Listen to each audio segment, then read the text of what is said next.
तो बोले महेंद्र नाथ बाबा की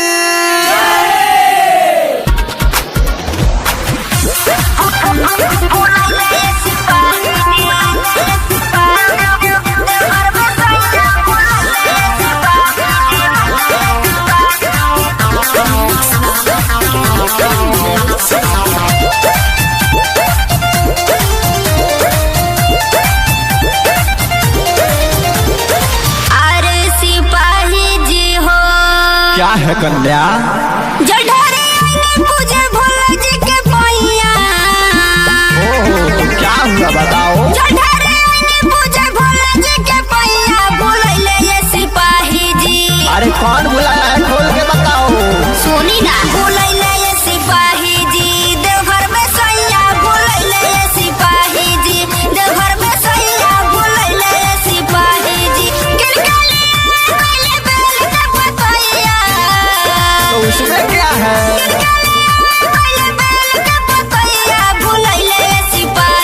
कौन बुलाया है बताओ ना। अरे हमारे पति देव जी बुलैले ये सिपाही जी देवघर में सैया बुलैले ये सिपाही जी देवघर में सैया बुलैले ये सिपाही जी। ओहो, ये बात है। हाँ जी, चिंता मत करो।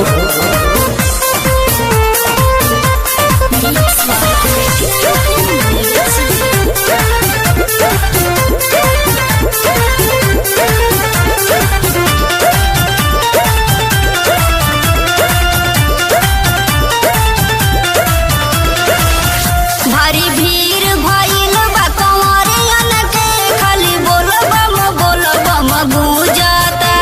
अरे बाबा का नगरी है ना, बोल बम बुझबे न करेगा जी। अरे ठीक है सिपाही जी, जल्दी पता लगाइए ना। खाली भीड़ भइल बा कंवरियन के खाली बोल बम गूंजता।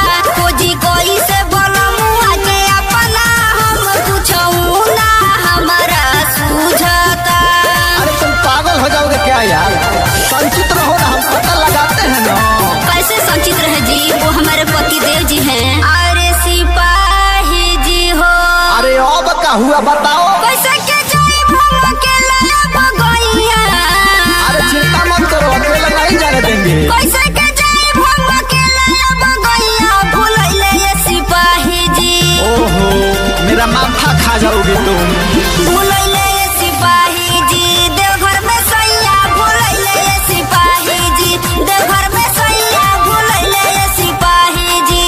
चिंता मत करो, अभी हम तुम्हारे पति का पता लगा रहे हैं। अब कैसे न चिंता करे जी, उहे एगो जिए के सहारा रहल। अच्छा अच्छा, हम समझ गए तुम्हारा एक वही पति है।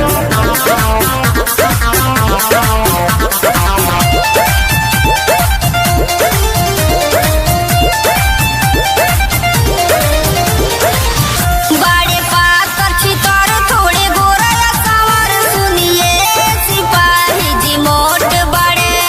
अच्छा, मोट है, पेटू है का जी? हाँ, थोड़ा सा पेट निकलल बा। टेंशन मत ले। बड़े पातर छितर थोड़े गोरा सांवर सुनिए सिपाही जी मोट बड़े। नमवा हो ध्यानी धुरंधर उल मोहर तनिका तो छोट बड़े। ओ, धुरंधर ध्यानी की बात करते हो? हाँ जी। वो कैसे भुला गया, वो तो पढ़ा लिखा है। आहा सिपाही जी हो। अरे यार चुप रहो। पहले छोड़ के जनी सस बहिया। तो हाथ कैसे छोड़ दी? और हम जानती तो छोड़ती ना। पहले छोड़ के जनी सस बहिया भुलैले सिपाही। अरे रुको, तो खड़ी बना ले दो। और वो खाने में बता भुलैले सिपाही जी देवघर में सैया भुलैले सिपाही जी देवघर में सैया भुलैले सिपाही जी। अच्छा देखो तो, तुम्हारा पति यही है का? हाँ जी, इहे के होई। कहाँ गोरनिया जी हमरा के छोड़ के? ये तो बम भोला लग रहा है जी।